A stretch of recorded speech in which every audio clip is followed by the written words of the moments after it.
All right, so we're going to work on status today. We're going to begin by finding neutral. We always start from neutral and then layer our character choices on top of neutral to ensure that we're not bringing anything into the work that we don't want our audience to pick up on. So the first thing that I am going to do when I'm going to find a low status, an extreme low status, is I'm going to cross one leg over the other. The low status individual perceives a threat in their environment, whether it's a physical threat or an emotional threat, and their body is going to move into protective posturing. By crossing one leg over the other, then I am subconsciously protecting my genital area. The next thing I'm going to do is cross my arms over my belly. And again, this is protective posturing. I perceive a threat in my immediate area, whether that's physical or emotional, so I am protecting all of the organs in my abdomen. I'm also going to drop my chin to protect my throat. And then the last thing I'm going to do to polish off this posture is to hunch my shoulders and bend my knees. This is what an extreme low status posture is going to look like. There are degrees of status, but this is the far extreme for a standing low status posture. I'm going to turn and show you what this posture looks like from the side. So again, starting from neutral, because we don't want to bring anything into the work that we don't want our audience to pick up on. I'm going to begin by crossing one leg over the other. Then I'm going to cross my arms over my belly. I'm going to drop my chin in order to protect my throat. And then the last thing I will do is hunch my shoulders and bend my knees. This is what the extreme low status posture looks like from the side. Now, it is possible to maintain some semblance of this in motion. The extreme low status is going to take a lot of very small, very quick steps. This is a person, remember, who perceives a threat. And when we perceive threat, we tend to move quickly through our environment. So the low status posture will need to move very, very quickly, but without looking up at where they're going and without breaking any of that low status work in the upper body.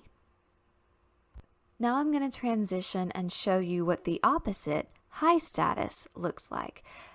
Just like I'm going to do for everything else, before I go into high status, I'm going to find my way back to neutral because I don't want to bring anything into the work that is not a deliberate choice.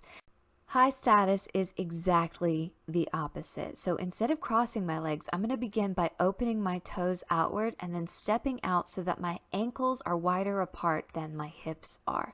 I'm going to tilt my pelvis forward. I'm going to lean back, I'm going to expose my belly, and I'm going to expose my throat by slightly lifting my chin. My hands are going to be on my hips. It's your choice whether you want to do thumbs forward or thumbs back. Whichever of those is more comfortable is perfectly fine. And this is what the high status posture looks like.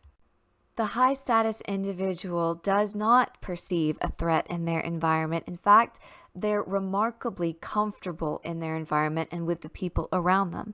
Where the low status individual was protecting all of their vulnerable body parts and all of their squishy areas, the high status person is going to spread out, take up as much space as possible, and expose all of those vulnerable areas. This is a display of aggression and power. This is almost daring someone in my immediate vicinity to come take a leap at my jugular. See if you can tear my throat out. I bet you can't, because I do not perceive the people around me as any kind of a threat whatsoever. So now that you've seen it from the front, let me turn so that you can see high status from the side, beginning from neutral. I'm going to turn my toes outward. Then I'm going to step out so that my feet are wider apart than my hips. I'm tilting my pelvis forward, elongating the belly, lifting my chin so that my throat is exposed. I'm going to put my hands on my hips, and again, front or back thumbs is up to you. And this is what high status looks like from the side. I'm spread out and I'm relaxed. In motion, high status is very slow.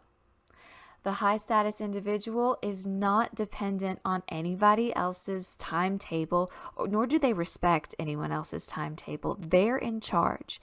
They make the rules. So they're going to move very slowly through their environment, making sure that everything stays as open as it was when we were in stillness.